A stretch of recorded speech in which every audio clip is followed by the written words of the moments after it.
Assalamualaikum warahmatullahi wabarakatuh.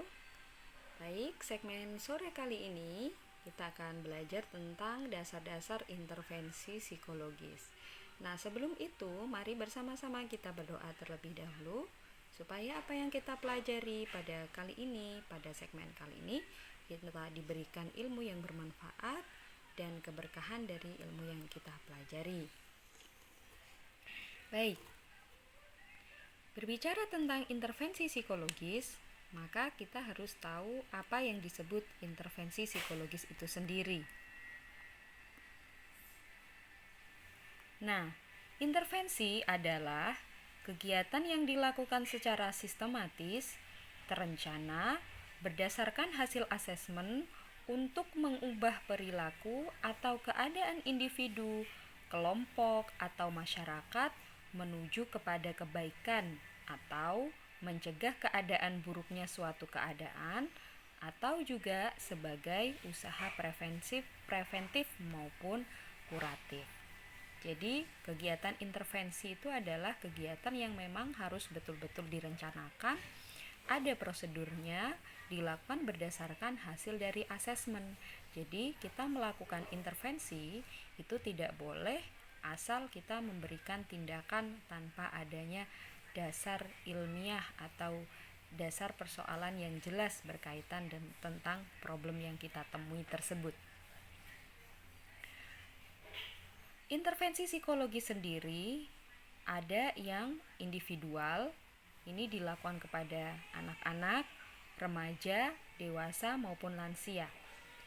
Bisa juga diberikan kepada kelompok, bisa kelompok pecandu narkoba, kelompok pecandu game online, dan sebagainya. Kemudian intervensi psikologis kepada organisasi dilakukan kepada perusahaan, UKM, LSM, dan lain sebagainya. Kemudian intervensi psikologis yang diberikan kepada masyarakat bisa sekelompok masyarakat desa, kecamatan, kabupaten, bahkan negara. Intervensi yang bersifat masyarakat ini adalah intervensi dalam pembuatan kebijakan sehingga hasil dari intervensi ini dilakukan untuk pengubahan perilaku secara makro atau masyarakat secara menyeluruh.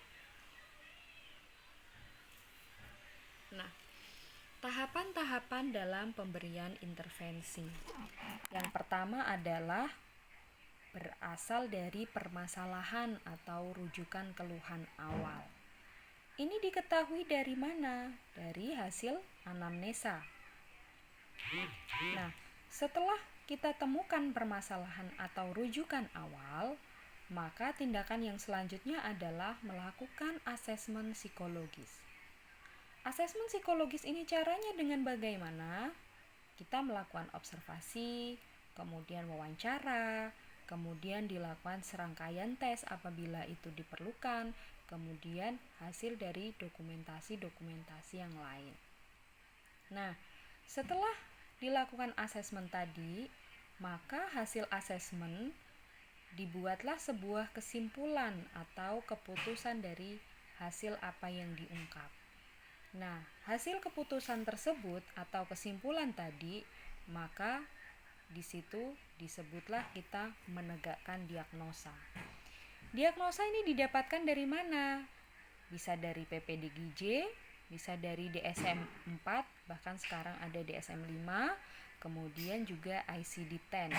Ini adalah rujukan-rujukan yang kita gunakan untuk menegakkan diagnosa. Nah, setelah ditentukan diagnosanya, ditegakkan diagnosa, maka barulah ditentukan intervensinya. Kita akan memberikan intervensi seperti apa kepada klien yang datang tersebut. Nah, intervensi yang diberikan ini haruslah memperhatikan dari sisi usia subjek, kemudian target sistemnya, apa yang ingin kita perbaiki atau apa yang ingin kita ubah dari klien tersebut, gitu ya. Kemudian latar belakang budayanya, kita harus juga memahami latar belakang budaya dari klien kita, agamanya, rasnya, negaranya, sukunya gitu ya. Karena dari latar belakang tersebut akan sangat mempengaruhi kondisi klien atau subjek yang kita temui. Kemudian, pendekatan yang akan kita gunakan, kita ingin menggunakan pendekatan apa? Apakah menggunakan pendekatan psikoanalisa? Apakah menggunakan pendekatan behavioristik? Apakah kognitif, humanistik, transpersonal, ataupun pendekatan agama? Kemudian, kita juga harus menentukan tujuan dari intervensi. Tujuan untuk intervensinya ini untuk apa? Apakah untuk menurunkan perilaku tertentu atau menghilangkan perilaku, ataukah tujuannya untuk meningkatkan perilaku, ataukah ingin mengubah perilaku tersebut. Nah, dalam penyusunan intervensi atau pemberian intervensi yang dilakukan haruslah memiliki dasar ilmiah atau evidence base. Evidence base-nya ini didapatkan dari mana? Dari hasil asesmen psikologis tadi yang menentukan hasil diagnosanya. Kemudian juga harus ada dasar ilmiah tata cara penggunaan atau pemberian intervensi-intervensi berdasarkan hasil-hasil riset-riset ilmiah terkini. Tujuan dari intervensi psikologis. Tujuan yang paling mendasar ini yang diberikan kepada orang-orang dalam kondisi yang baik, maka yang diberikan adalah intervensi berupa promotif. Contohnya, kita memberikan psikoedukasi, penyuluhan, infografis. Kemudian, intervensi psikologis yang kedua, tujuan yang kedua adalah untuk tujuan preventif atau pencegahan. Berarti, kalau pencegahan, di suatu wilayah tersebut pernah terjadi sebuah permasalahan, sehingga para ahli psikologi ingin mencegah perilaku-perilaku yang pernah terjadi ini dicegah supaya tidak muncul kembali. Salah satu bentuk dari intervensi psikologis dengan upaya preventif ini adalah dengan cara pelatihan, juga bisa menggunakan konseling. Kemudian, tujuan intervensi psikologis yang ketiga adalah untuk tujuan kuratif atau penyembuhan. Bentuk dari intervensi psikologis yang memiliki tujuan kuratif ini, contohnya adalah dengan psikoterapi, bisa juga dengan pelatihan. Nah, apa yang membedakan pelatihan pada tujuan preventif dan tujuan kuratif ini? Kalau untuk tujuan preventif ini, pelatihan diberikan kepada orang-orang yang tidak mengalami permasalahan atau tidak mengalami problem, karena tujuannya adalah untuk melakukan pencegahan. Namun kelompok tersebut diberikan pelatihan supaya mereka memiliki sebuah keterampilan untuk menjaga diri atau menjaga dari kelompok mereka supaya tidak mengalami persoalan yang pernah terjadi. Berbeda dengan pelatihan pada tujuan intervensi kuratif, pada pelatihan tujuan intervensi kuratif ini, kelompok-kelompok yang diberikan adalah kelompok penyintas, artinya kelompok yang mengalami permasalahan, sehingga mereka diberikan keterampilan tertentu supaya mereka memiliki kemampuan untuk mengatasi permasalahan yang mereka hadapi. Kemudian intervensi psikologis dengan tujuan rehabilitatif, contoh tindakannya adalah dengan psikoterapi dan juga konseling. Perbedaan psikoedukasi dan pelatihan. Kita harus mengetahui apa perbedaan dari psikoedukasi dan pelatihan itu sendiri. Untuk psikoedukasi, poin yang harus digarisbawahi adalah menyampaikan informasi atau pengetahuan. Jika ditelaah dari judul katanya, maka psiko artinya psikologis, edukasi artinya pendidikan. Maka psikoedukasi artinya adalah memberikan pengetahuan secara psikologis kepada kelompok orang yang ingin kita beritahu. Tujuan dari psikoedukasi adalah untuk menghasilkan perubahan secara kognitif dan emosional. Jadi lebih ke arah kognitif dan emosionalnya, tidak sampai ke tahap perubahan perilaku. Sifatnya lebih bersifat direktif, artinya mengajarkan, memberitahu, kemudian memberikan penyuluhan informasi. Berbeda dengan training atau pelatihan, yang pertama, menyampaikan pengetahuan dan keterampilan. Jadi pada pelatihan ini ada penyampaian keterampilan. Jadi tidak hanya pada pengetahuan saja, namun sampai pada aspek kognitif atau psikomotor. Pada pelatihan atau intervensi berupa pelatihan ini bertujuan untuk menghasilkan perubahan secara kognitif, baik kognitif, afektif maupun psikomotorik atau perubahan dalam ranah pengetahuan, sikap, dan keterampilan. Nah, untuk pelatihan juga bersifat lebih interaktif karena pelatih adalah sebagai fasilitator mengajak dan mendampingi proses perubahan pada peserta.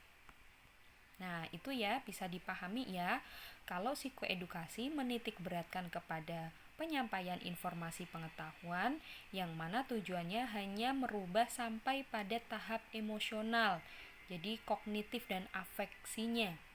Berbeda dengan training, tujuannya merubahnya baik dari kognitif, afektif maupun psikomotorik, sehingga sampai kepada perubahan perilaku, bahkan bisa sampai memberikan pengalaman untuk sebuah keterampilan baru. Kemudian dari sisi persamaannya, apa persamaan konseling dan psikoterapi? Persamaannya adalah sama-sama sebagai proses yang melibatkan interaksi baik antara konselor dengan klien dalam setting pribadi. Jadi konseling dan psikoterapi ini sifatnya pribadi. Tujuan yang kedua, persamaan yang kedua, bertujuan untuk membantu mengeksplorasi diri dan perubahan perilaku pada klien. Kemudian yang ketiga, menekankan pentingnya perkembangan pembuatan keputusan dan keterampilan pembuatan rencana. Persamaan yang keempat, sama-sama memiliki pentingnya hubungan klien dan konselor ini secara profesional. Klien dalam konseling bukan orang yang sakit secara mental, bukanlah orang yang sakit mental. Akan tetapi, klien dalam proses konseling dipandang sebagai orang yang bisa memilih tujuannya, membuat keputusan, serta bertanggung jawab terhadap perilaku di masa kini dan masa yang akan datang. Jadi, konseling fokus pada saat ini dan fokus pada masa yang akan datang. Jadi pada proses konseling tidak akan menggali tentang hal-hal yang bersifat masa lalu. Klien bukanlah pasien. Konselor juga bukan figur yang otoritas atau figur yang memiliki otoritas penuh, melainkan sebagai fasilitator dan juga partner bagi klien untuk bersama-sama menentukan tujuan. Konselor juga tidaklah bersifat netral secara moral atau amoral, akan tetapi konselor memiliki nilai, perasaan dan standar tersendiri. Jadi, konselor juga memiliki etika-etika khusus yang harus ditaati, begitu ya. Konselor tidak perlu memaksakan, tetapi juga tidak menyembunyikan. Jadi konselor tidak memaksakan kehendaknya kepada klien begitu. Konselor juga memfokuskan pada perubahan perilaku, bukan menimbulkan insight. Berbeda dengan psikoterapi, gitu ya. Nah, perbedaan lagi antara konseling dan psikoterapi. Untuk konseling, tujuannya adalah untuk perkembangan klien, pendidikan, setting pendidikan, maupun setting untuk tujuan pencegahan atau preventif. Klien-klien dalam pemberian intervensi konseling ini adalah klien yang memiliki kondisi yang normal, gitu ya. Biasanya digunakan dalam setting pendidikan atau keahlian tertentu. Durasi treatment konseling ini jauh lebih pendek dan jumlah pertemuannya lebih sedikit. Bahkan kadang-kadang konseling sifatnya adalah brief atau sangat singkat dan hanya 1 kali pertemuan. Berbeda dengan psikoterapi, tujuannya adalah remediatif. Artinya remediatif ini diberikan untuk situasi yang sifatnya kritis, penyesuaian dan juga untuk tujuan terapeutik. Jadi memang ada unsur-unsur terapi yang diberikan. Untuk psikoterapi, klien-klien dalam intervensi psikoterapi ini adalah klien yang memiliki gejala-gejala neurotik, gejala psikotik, gejala kritis, maupun ada gejala kedaruratan. Berbeda dengan kasus pada klien konseling ya.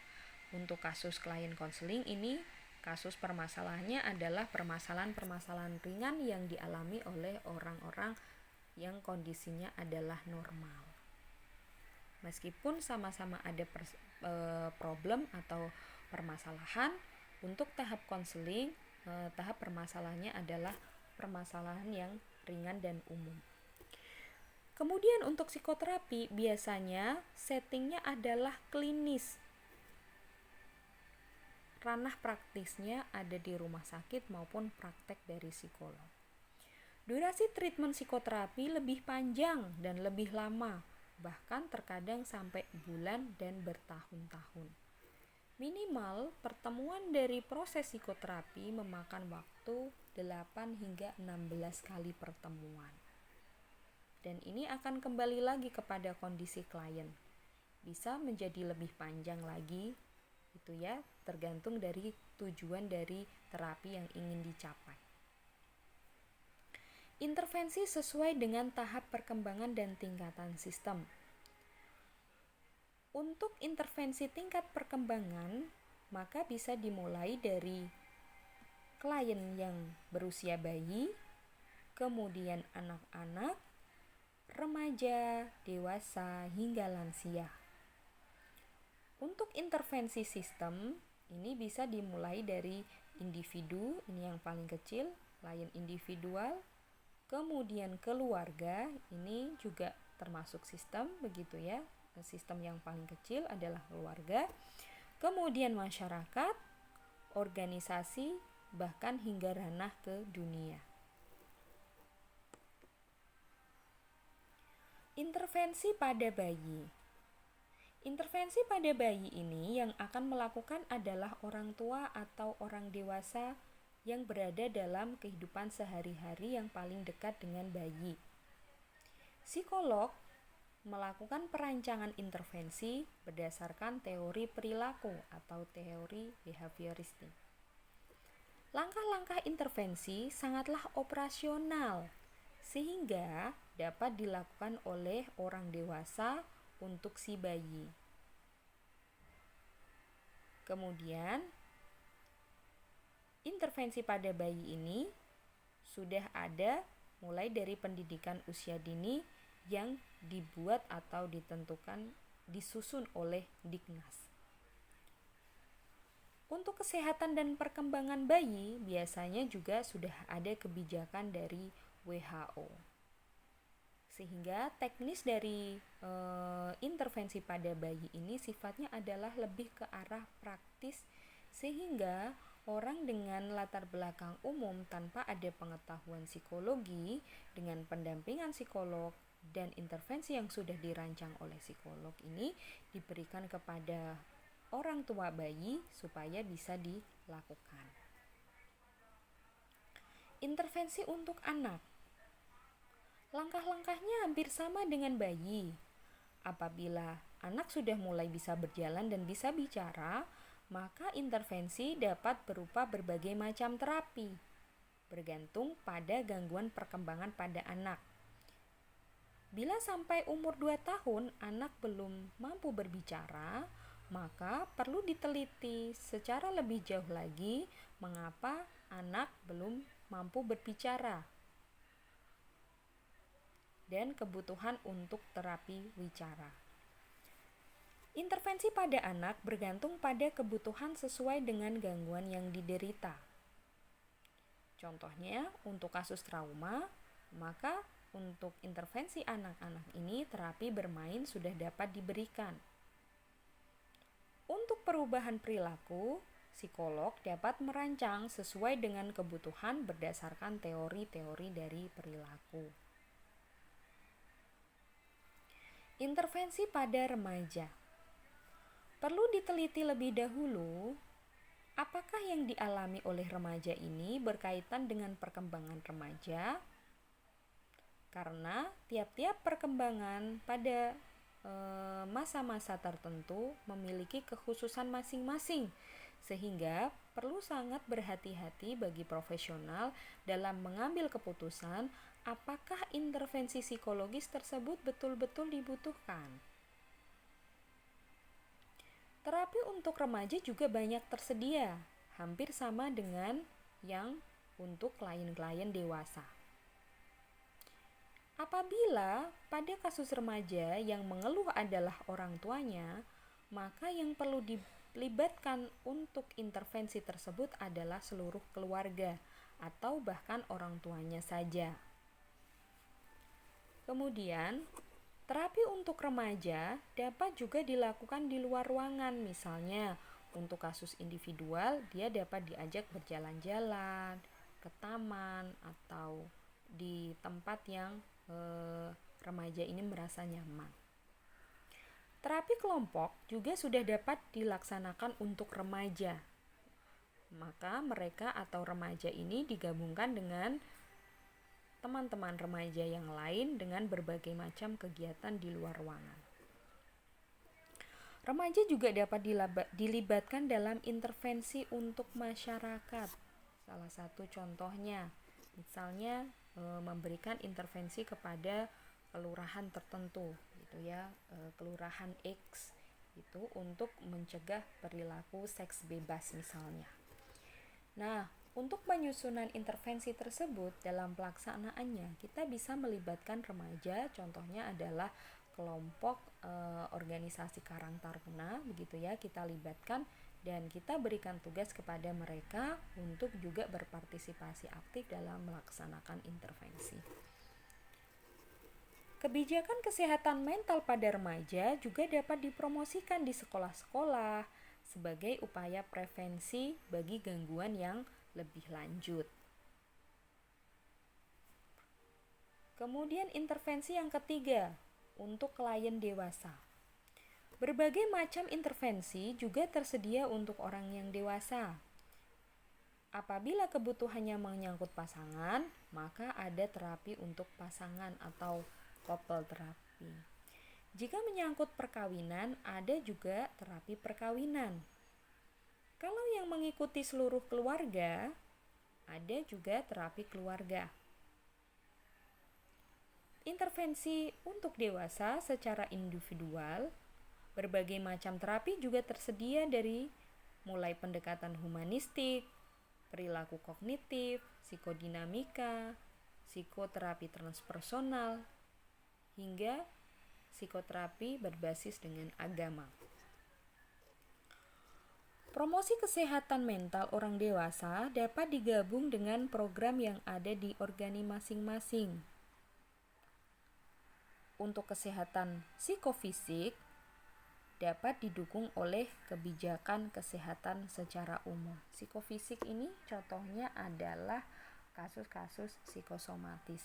Jadi untuk penanganan kasus psikosomatis, maka dari praktisi psikologi ini harus memastikan bahwa tindakan atau gejala-gejala yang muncul ini murni karena gangguan psikologis, bukan karena ada hambatan-hambatan secara fisiologis. Sehingga kebijakan kesehatan atau prosedur penanganan secara medis ini juga harus ditegakkan terlebih dahulu. Intervensi untuk dewasa juga dapat dikampanyekan kesehatan melalui psikososial, yaitu 4B, mulai belajar, bekerja, bermain, dan juga bercinta. Intervensi untuk lansia. Lansia biasanya banyak mengalami gangguan psikofisik, syaraf maupun psikologis. Intervensi disesuaikan dengan kebutuhan lansia, seperti juga pada bayi. Lansia juga membutuhkan perhatian yang lebih, terutama bila mengalami berbagai gangguan. Umumnya, pada lansia ini, lansia sering mengalami gangguan secara emosional, seperti mudah marah begitu ya, kemudian tekanan darah yang lebih tinggi, atau juga mengalami kondisi-kondisi psikosomatis lainnya seperti badan terasa lebih lelah atau merasakan sakit, nyeri di ulu hati dan lain sebagainya. Intervensi untuk lansia ini di masyarakat juga sudah tersedia, ada posyandu lansia.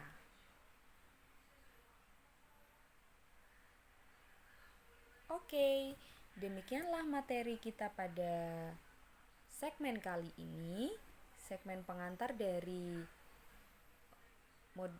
intervensi, dasar-dasar intervensi psikologis. Untuk lebih lanjut, kita berdiskusi melalui Kulwap ya. Terima kasih. Wassalamualaikum.